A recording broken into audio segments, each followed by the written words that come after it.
Hi, I'm Sophia from Armenia. Please like and subscribe. When I was little, my mom and I moved a lot. We changed towns every few months, and I couldn't help noticing that I was different from the people around me. Even Mom. Everyone had dark eyes and hair, so my blonde curls and green eyes attracted attention. Wow, she's so precious. And wow, she looks nothing like you. Is she really yours? Mom always smiled and said I looked like my dad, but I knew she didn't like the comments. And soon, we moved again. Don't look at anyone directly, and never take your hoodie off outside. People get jealous of your beauty, love. I was 6 when Mom started working as a cook in a mansion, and she told me strictly to never leave the kitchen. One afternoon, Mom had gone out for groceries when a tall woman walked in, and she stopped short when she saw me. Aren't you a beautiful little girl? Why don't you come with me, honey? As I was in her living room eating cakes and chatting nonstop, Mom came bursting in. There you are. I've been looking for you everywhere. Sorry, mistress. Oh no, I brought her here. From now on, she'll spend time with me while you work. Mom wasn't happy at all, but I'd have the best time. The mistress helped me with my reading and gave me lovely gifts. But a few weeks later, she said she wanted to adopt me. I can give her every luxury in the world. Her life will be 1,000 times better as my daughter. How can you even ask this, ma'am? To part with my own child? I would never. You fool. If you truly cared about her, you'd let her have the life she deserves. Also, I looked up your records, and there's no birth certificate for any child of yours.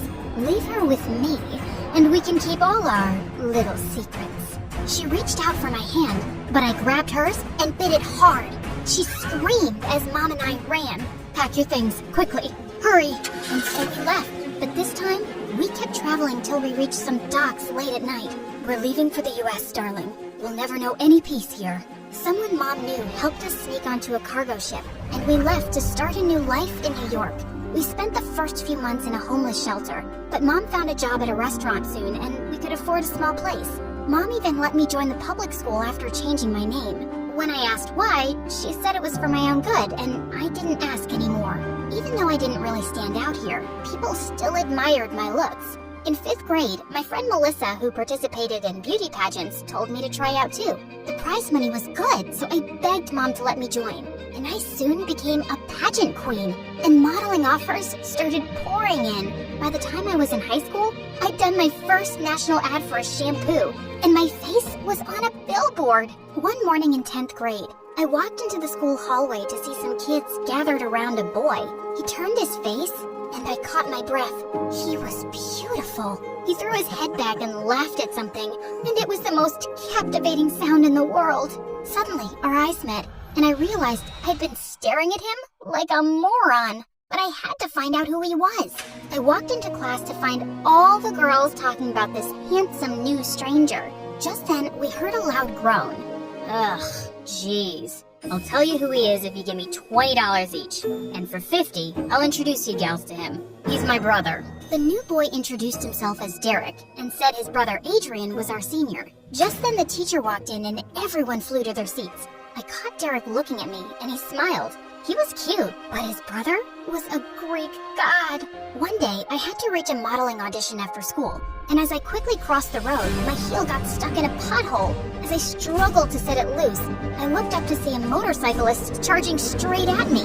Suddenly, someone pushed me out of the way. I opened my eyes to see Adrian looking down at me. Hey, are you okay? I think so. Nope, I feel dizzy. Adrian swept me up effortlessly and carried me to his car. He took me to the hospital and it turned out I had a minor concussion. Your mom's on the way. I called her. Thank you. I am so lucky you were right there. Well, it wasn't a coincidence. I was actually following you to ask you out. Really? Why do you sound surprised? I can't be your first admirer. You just might be the most beautiful girl I've ever met, Sophia. He touched my cheek and my heart fluttered. Just then Mom walked in and she couldn't stop thanking Adrian. I was discharged soon and he even dropped us off at home. Adrian and I started dating, and the next few weeks were like a dream. He was intelligent and thoughtful and always knew how to make me laugh. We were the golden couple of the school. A few days later, I got paired with Derek for a science project, and we met up at the library to discuss it. It's funny, we've hardly spoken before, especially since you're in my class and I'm dating your brother. Well, Adrian has that effect on girls. They fall head over heels for him and see nothing else. That's not true, and I'd like to get to know you. Let's all have dinner sometime. I'm not sure that's a good idea. Listen, Sophia, there's something... What's going on here? Hey, we're working on our project, and I was just... He's your project partner? No, that won't work. I'll talk to your teacher and have your partner changed. What? This is none of your business, dude. It's very much my business, dude. I don't want my girlfriend to fail, which she will, with you. Derek looked furious and stormed off. Adrian, you can't tell me who to be partners with. And what's wrong with your brother? Listen, babe, you don't know him. He's not serious about anything, and he just thinks he'll inherit millions one day without lifting a finger. I'm already working with Dad in his company, and freeloaders like Derek just bother me. Trust me, he's gonna make you do all the work and just take credit for it in the end. Just ask your teacher to change your partner, please. Derek didn't seem like that, but Adrian knew his brother better, and he looked upset. So I requested the teacher for a partner change the next day. Life was good, except that lately I'd been getting rejected after auditions, and Melissa had gotten a few ad campaigns I'd really wanted. But she was my friend, and I was happy for her. We were at a party together one evening, and I noticed Adrian was really quiet on the way home. Hey, you worried about something? Yeah, just you, babe. You trust people way too easily. What do you mean? You don't think it's strange that Melissa has suddenly been getting every single commercial? She's rich. What if her mom paid bribes to get her those parts? What? No, Melissa would never do that. She's the one who got me into modeling. And she probably regrets it now, since you've been doing so much better than her. Jealousy can really change people, Sophia. Trust me, I know. His words made me uneasy, but I decided to ignore him. But a few days later, Melissa and I were at an audition for a lipstick commercial, and she kept forgetting her lines. I had a flawless audition, so I was shocked when Melissa was selected again. Hey, I was so sure you'd get that. Yeah, me too. Wait, why do you sound mad at me? I'm just as surprised. Oh, drop the act. It makes no sense you'd get selected unless you paid your way in. What? Are you crazy? I can't believe you'd stoop so low. Adrian was right.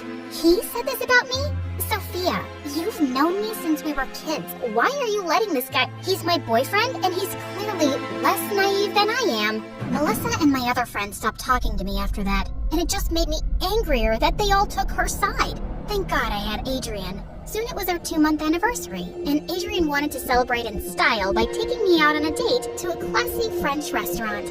I want you to sit on this side, facing just me. I don't want anyone else to admire your beauty tonight. That's a bit weird, and so cheesy. It's just how I feel. And here's your present. Adrian, you've already done so much. I gasped as I stared at a gorgeous amber necklace. See? How could I not get that? It's like it's made for you, Amber. My heart was pounding as he put it around my neck. Why did you just call me Amber? Did I? Obviously a mistake, Sophia. Now, shall we order? I felt so distracted that I could barely read the menu. I needed some air. I excused myself to go to the bathroom, but just as I got up, I bumped into the waiter bringing our drinks. Oh, I am so sorry, madame. No, it was my mistake. Here, let me help you. Please, don't worry about it. I'll get you some drinks. As he ran off, Adrian turned to me coldly. Why were you flirting with the waiter? What? I was just trying to be nice. But suddenly, Adrian swiped all the plates off our table. Don't play me for a fool. You kept touching his arm. You're insane! I'm leaving. I ran out of the restaurant and looked around for a cab, but Adrian caught up with me. If you walk away now, I'll make your life miserable, Amber. Why do you keep calling me that? Just stop it. Because that was your name before you came here, wasn't it? I know all about your past, and you can't escape it. Yeah, I'll have you and your mother deported to Armenia, and suddenly Adrian tripped over something and fell down, hitting his head. I frantically called an ambulance and used Adrian's phone to call Derek to the hospital. What happened? He tripped over something. The doctors say he'll be fine, but I can't stay here another minute. Sophia, what really happened? I broke down and told him how crazy Adrian had acted in the restaurant. I wanted to warn you. You're not the first girl he's done this with. He's the perfect boyfriend at first, but then he gets so jealous and scares every girl away. It's not just that, Derek. He knows things about me, and he's threatening to ruin Mom's life and mine. If you tell me what it is, maybe I can help you. I need to talk to Mom first. Of course. And you need to be sure you can trust me. I looked into his warm brown eyes, and I felt I could. So the next day, I asked Derek to come to my place, and Mom told him everything. I'm not Sophia's mother. I'm her aunt. Sophia's parents passed away when she was a baby, and I was her guardian in their will. But her other aunt and uncle kept insisting that I give Sophia to them. They only wanted her because of all the money in her name. They were powerful people, and I knew they'd keep trying to take Sophia away from me. So I ran away with her. We traveled far, but I'd always felt they'd find us. Then we came here and changed our names, and it seemed like we'd finally left everything behind. Until now. We can't go back there, Derek. I'll do everything I can. I promise. I couldn't bear to go to school for the next few days. I felt sick with anxiety. Then finally, one evening Derek showed up, and he was smiling. My lawyer worked on your case, and given how long you guys have lived and worked in the US, your status will be made legal immediately. You can't be deported. No one's going anywhere. Mom and I cried and laughed as we hugged, and I threw my arms around Derek too. Thankfully, Adrian still hadn't returned to school, and I started hanging out with Derek. I also apologized to Melissa. Sophia, I was so affected by what you said that I confronted my mom. She didn't pay for me to get those roles, but someone did, and I have no idea who. I do. It was Adrian. He did it because he wanted to turn me against everyone close to me, but I never should have doubted you. A few days later, I just put some stuff in my locker when I turned around to see Adrian. Hi, Amber. Did you miss me? You wish. And don't think you can ever bully me or scare me again. I don't care what you know. You can't use it. Wow, what a transformation from the chicken girl I last saw. But yeah, I just came to tell you that I've lost all interest in you. Seems like you've really lowered your standards when you settled for my brother. And I don't date trash. He walked away, and I realized I'd been holding my breath. But minutes later, I heard loud voices down the hallway, and I ran to see Adrian smashing Derek against the lockers and beating him up. It took 4 teachers to pull Adrian away as he screamed like a maniac. You want everything I have, don't you? You always have, you little worm. Do you think I'd let you be happy? I'll ruin your life, Derek. You'll regret the day you ever crossed me. Derek went home early, and I was completely shaken by the day's events. Later that night, I was having trouble sleeping, and I heard a loud tap on my window. I sat up in horror, only to realize it was Derek. Gosh, you scared me. How are you feeling now? I can't feel my face, but my heart's happy. I just had to tell you. Adrian went completely bonkers at home too, and my parents have admitted him to an institution for therapy. That's such a relief. I'm sorry you got hurt because of me, Derek. Don't be. I'd take 100 punches for you. Well, not 100, but you know what I mean. And Adrian's right about one thing. I've wanted to be with you since I first saw you. He leaned in and kissed me, and it was lovely. We graduated from high school and both went to the same college in another city. Right after graduation, Derek and I got married in a small ceremony with our parents. Adrian was apparently out of the institution now and managing his dad's company in Europe. But of course, he wasn't invited. And a year later, we were blessed with a beautiful baby girl, Sarah.